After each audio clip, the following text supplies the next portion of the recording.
Guys, welcome to little mermaid. আজকে আমরা frozen food নিয়ে আলোচনা করব। আর ফ্রোজেন ফুড এখন কিন্তু খুবই ট্রেন্ডিং একটা ফুড কনসেপ্ট হয়েছে, যেটা আমরা আমাদের ফিশকে দিই। তো ফ্রোজেন ফুডের বেসিক্যালি প্লাস পয়েন্ট হচ্ছে এটাতে যে প্রোটিন কন্টেন্ট বা নিউট্রিয়েন্ট ভ্যালুগুলো সেগুলো অনেক বেটার পাবো, এবং সেগুলোকে একটা পার্টিকুলার টেম্পারেচারে আমরা যাতে স্টোর করি সেটা আমাদেরকে খেয়াল রাখতে হবে। তো আজকে আমরা তিনটে ফ্রোজেন ফুড নিয়ে আলোচনা করব, যেই তিনটে খুব বেসিক আর খুব ইম্পর্টেন্ট।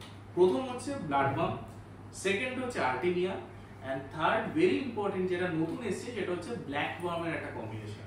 তো চলো স্টেপ বাই স্টেপ আমরা একবার দেখে নিই যে এই তিনটে কিরকম কোয়ালিটি। প্রথমেই আমরা তুলে নিই ব্লাড ওয়ার্ম। তো ফ্রোজেন ব্লাড ওয়ার্ম কিন্তু খুবই এফেক্টিভ আর অলমোস্ট ম্যাক্সিমাম যে ফিশগুলো আছে তাদেরকেই কভার করে। তো এই প্যাকেটের মধ্যে আমরা কিভাবে পাই জিনিসটা, আমরা পাই এরকম একটা প্লাস্টিকের মধ্যে র্যাপ করা, যেটার মধ্যে 24 খানা ফ্রোজেন কিউব থাকে বা ব্লিস্টার থাকে। তো এইখানটায় আমাদের যে ফিশগুলো রয়েছে সেইগুলো কত কোয়ান্টিটি ফুড কনজিউম করবে সেটা যখন আপনারা পারচেজ করছেন তখন সেই শপকিপারের সাথে একবার আলোচনা করে নিতে পারেন, যাতে যেভাবেই আপনারা ফিডিং দেন কোনো যেন লেফট ওভার না থাকে। আর মোস্ট ইম্পর্টেন্ট, যেই ফুডটা আপনারা পারচেজ করছেন এটা যেন পার্টিকুলার একটা টেম্পারেচার মিনিমাম -18 ডিগ্রি টেম্পারেচারের নিচে যেন স্টোর করা হয়। তো এটা খুব ইম্পর্টেন্ট এবং এটা কিন্তু খেয়াল রাখবেনই, কারণ ফ্রোজেন ফুড যদি আমরা প্রপার ভাবে স্টোর না করি তাহলে কিন্তু এটা আস্তে আস্তে ভেতরে নষ্ট হয়ে যাবে। বাট যেহেতু এটা ঠান্ডা আমরা খেয়াল করতে পারবো না, বাট আমরা নষ্ট হয়ে যাওয়া খাবারটাই ফিশকে দেবো এবং ফিশদের জন্য এটা খুবই খারাপ। তো ডেফিনেটলি আমরা যখন পারচেজ করবো ফ্রোজেন ফুড আমরা যেন দেখি যে সেখানে প্রপার ফ্রিজার রয়েছে এবং এই ফুডটা যেন প্রপার টেম্পারেচারে মেনটেন করা হচ্ছে। তো এটা কিন্তু খুব ইম্পর্টেন্ট। তো এটা তো হাই প্রোটিন ফুড, মানে অলমোস্ট 60% প্রোটিন কন্টেন্ট থাকে।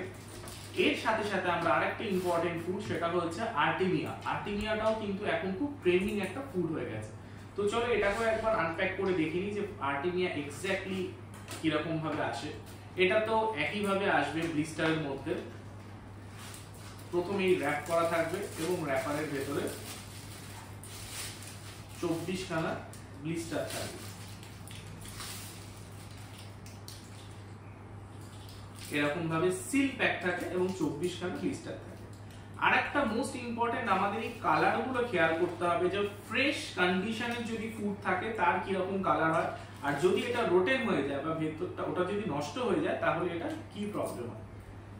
থার্ড যেটা মোস্ট ইম্পর্টেন্ট আর খুব ট্রেন্ডিং, এখন এটা প্রচন্ড ট্রেন্ডিং আর প্রত্যেকের এটা খুব ভালো লাগছে এই ফুডটা, সেটা হচ্ছে ব্ল্যাক ওয়ার্ম। আমরা সকলেই জানি যে ফ্রিজিডয়েড ব্ল্যাক ওয়ার্মের কিন্তু এখন একটু স্কারসিটি রয়েছে, এটা অ্যাভেলেবেল থাকছে না বা গুড কোয়ালিটি মার্কেটে নেই। তো সেই জন্য এই কোম্পানি কি করেছে, এই কোম্পানি ব্ল্যাক ওয়ার্মটাও লঞ্চ করে দিয়েছে। এটা গোটহার্টের সঙ্গে একটা কম্বিনেশন, যেটাতে গোটহার্টও থাকছে বাইন্ডিং এর জন্য আর তার সাথে রয়েছে পিওর ব্ল্যাক ওয়ার্ম।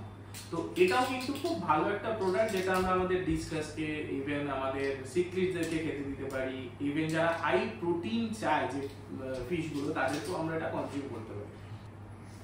আমরা যদি নিউট্রিশনাল ইনফরমেশন দেখি তাহলে এটাই কিন্তু 100 গ্রামের মধ্যে অলমোস্ট 30 গ্রাম রয়েছে হচ্ছে কিউব প্রোটিন, ফ্যাট থাকছে 8 to 10 গ্রাম, ময়েশ্চার থাকছে 60 to 65%, ফাইবার থাকছে 3 to 4 গ্রাম অনলি, আর ওমেগা 3 থাকছে, ভিটামিন এ আছে, সি আছে, ই আছে, ক্যালসিয়াম, ফসফরাস আর আয়রন। তো এইটাও কিন্তু খুব ভালো একটা প্রোডাক্ট। এইবার আমরা যখন ফ্রোজেন ফুড নিয়ে আলোচনা করছি আমরা কি কি জিনিস খেয়াল রাখবো একবার আমরা জেনে নিই। প্রথম হচ্ছে এই ফ্রোজেন ফুডগুলো যেটা আগে বললাম যেন ঠিকভাবে স্টোর করা হয়, তো স্টোরেজ মোস্ট ইম্পর্টেন্ট। সেকেন্ড হচ্ছে যেহেতু এগুলো ফ্রোজেন ফুড আমাদেরকে দেখতে হবে যে তার যাতে এক্সপায়ারি ডেট আর ম্যানুফ্যাকচারিং ডেটটা প্রপার ভাবে মেনশন করা থাকে, এবং আমরা যখন এটা পারচেজ করছি আমাদের ফুডকে মানে আমাদের ফিশকে এটা ফিডিং করাতে ঠিক কতটা সময় লাগবে এবং ততদিন পর্যন্ত এটা এক্সপায়ারি ডেটের মধ্যে থাকছে কিনা সেটাও ইম্পর্টেন্ট। আর নিউট্রিশনাল ভ্যালু যাতে পর মেনশন করা থাকে এটাও ভেরি ইম্পর্টেন্ট। তো এই খেয়ালগুলো করার পর আমাদের লাস্ট আরেকটা খেয়াল রাখতে হবে, সেটা হচ্ছে কালারগুলো। ব্লাড ওয়ার্ম যখন ফ্রেশ থাকবে তখন এরকম red colour, vibrant red colour থাকবে। এটা যত মানে নষ্ট হতে থাকে তত এটা কালারটা কিন্তু ব্ল্যাক হতে থাকে। তো আমাদের এই জায়গাটা ভেরি ইম্পর্টেন্ট, এটা খেয়াল রাখতে হবে। নষ্ট হবে তখন এগুলো সরু হয়ে যাবে, আরো ব্ল্যাক হয়ে যাবে, নষ্ট হয়ে যাবে, ওটা আমরা খাওয়াবো না। সেকেন্ড হচ্ছে আর্টেমিয়া। আর্টেমিয়াটাও যখন ফ্রেশ কন্ডিশনে থাকে এরকম ব্রাউন কালারের থাকে। বাট এটার ক্ষেত্রেও তাই, এটা যখনই টাইম যাবে, যত আস্তে আস্তে এক্সপায়ারির দিকে চলে যাচ্ছে বা এক্সপায়ার করে গেছে, তখন কিন্তু এটা আস্তে আস্তে ব্ল্যাক কালার নিয়ে নেবে। তো সেটাও কিন্তু ফিশের জন্য ক্ষতিকর। তো আমরা ওটাও খাওয়াবো না ফিশকে, যদি ওই কন্ডিশনে আমরা এটাকে দেখতে পাই।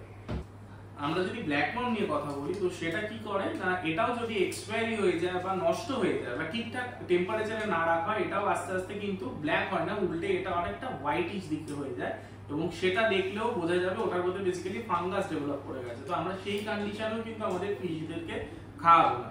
তো মোস্ট ইম্পর্টেন্ট হচ্ছে আমরা যখন ফ্রোজেন ফুড পারচেজ করব, সেটা যেন প্রপার কন্ডিশনে থাকে, সেটার যেন ডেটটা একদম প্রপার ডেটের মধ্যে থাকে, এক্সপায়ারি ডেটের থেকে অনেকটা পেছনো ডেট থাকে, মানে ফ্রেশ, যত ফ্রেশ আমরা পারচেজ করতে পারবো সেটা তত ইম্পর্টেন্ট। এবং আমরা যেন ঠিক পরিমাণে ফুড ফিডিংটা দিই, কারণ আমরা যখনই কোনো ফ্রোজেন ফুড বা আমরা যখন গোট হার্ট আমাদের ফিশদেরকে খাওয়াই, তখন যদি আমরা এক্সেস ফিডিং করে দিই, জলটা ক্লাউডি হয়ে যাবে, প্রচুর অ্যামোনিয়া স্পাইক হবে এবং সেটা মাছেদের জন্য প্রচন্ড ক্ষতিকর। তো ডেফিনেটলি আমরা যখন পারচেজ করবো এই পয়েন্টগুলো আমাদের মাথায় রাখতে হবে, এবং আমরা চাইবো যেন সবসময় ফ্রেশ ফুড পারচেজ করতে এবং আমাদের ফিশদেরকেও ফ্রেশ ফুড দিতে পারে। তো এই থাকলো আজকের মতো ডিটেলস, এবং এরপরে নতুন নতুন ভিডিও নিয়ে খুব শিগগিরই ফিরে আসবো। ততক্ষণ অবধি টাটা, বাই বাই।